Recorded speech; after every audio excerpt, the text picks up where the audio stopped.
La production, la distribution et la consommation alimentaire telles qu'elles sont actuellement organisées pèsent lourdement sur les ressources de la planète.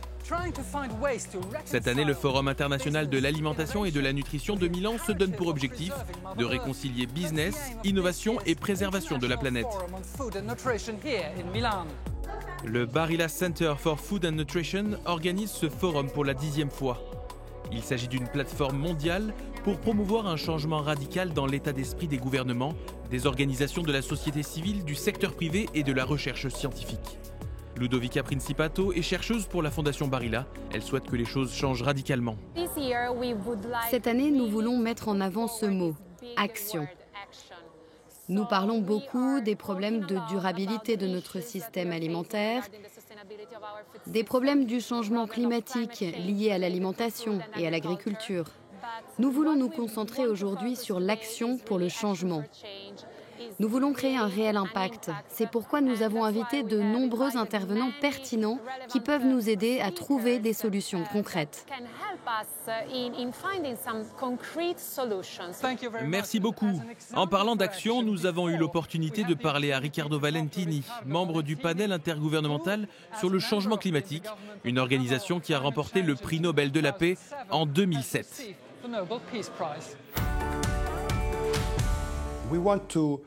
Nous voulons voir si nous parvenons à convaincre les gens là où ils mangent, notamment dans les cantines d'entreprise, les convaincre de réduire leur empreinte en termes d'émissions de gaz à effet de serre, en passant d'un régime alimentaire non durable vers un régime plus respectueux du climat. La production alimentaire représente un tiers des émissions de CO2. La Fondation Barilla a mis en place un programme Sue Eatable Life pour initier un changement.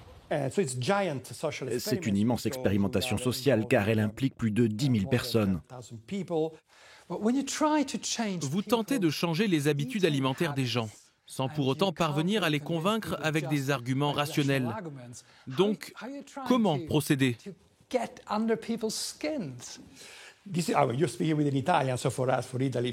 Vous êtes en train de parler en italien.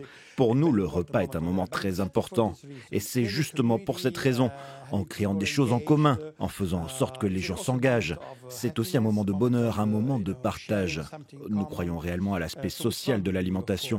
Nous croyons aussi fermement à la créativité des chefs. Nous voulons qu'ils soient créatifs. Je pense qu'ils font beaucoup de choses avec les légumes, par exemple, qui sont vraiment très attrayantes.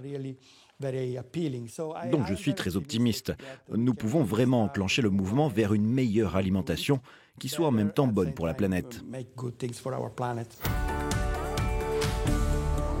Le forum est aussi une opportunité de parler de la digitalisation agroalimentaire, un domaine qui vise à explorer le potentiel de la technologie pour rendre la production alimentaire plus durable. Andrea Renda a rédigé un rapport sur cette question. Andrea, la digitalisation agroalimentaire, qu'est-ce que cela signifie précisément ? Cela signifie mettre des capteurs dans le sol et demander à ces capteurs de collecter des informations sur comment traiter ce sol et à quelle époque. Il s'agit de savoir si la température, si l'humidité est correcte. Ces indicateurs nous permettent d'avoir une précision presque chirurgicale dans le traitement du sol. Cela implique également l'utilisation de drones dans les champs pour prendre des photos et utiliser l'intelligence artificielle afin de comprendre quels fruits sont mûrs et lesquels ne le sont pas. Cela signifie également parcourir le sol et la terre et comprendre exactement où pulvériser le pesticide plutôt que de pulvériser partout. Est-ce que tout ceci sera mis en place dans un futur lointain ou est-ce possible dès maintenant ?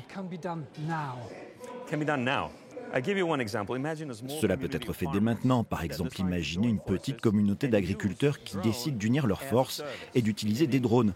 Qu'est-ce que cela signifie ? Je peux utiliser un drone pendant une demi-heure à moindre coût pour obtenir des données et j'aurai les résultats. Beaucoup d'intervenants ont lancé un appel à la responsabilité des consommateurs et à celle de l'industrie alimentaire. Mais de plus en plus de participants s'accordent pour dire que le changement climatique et la pollution ne peuvent être combattus sans des règles claires établies par les États ou l'Union européenne.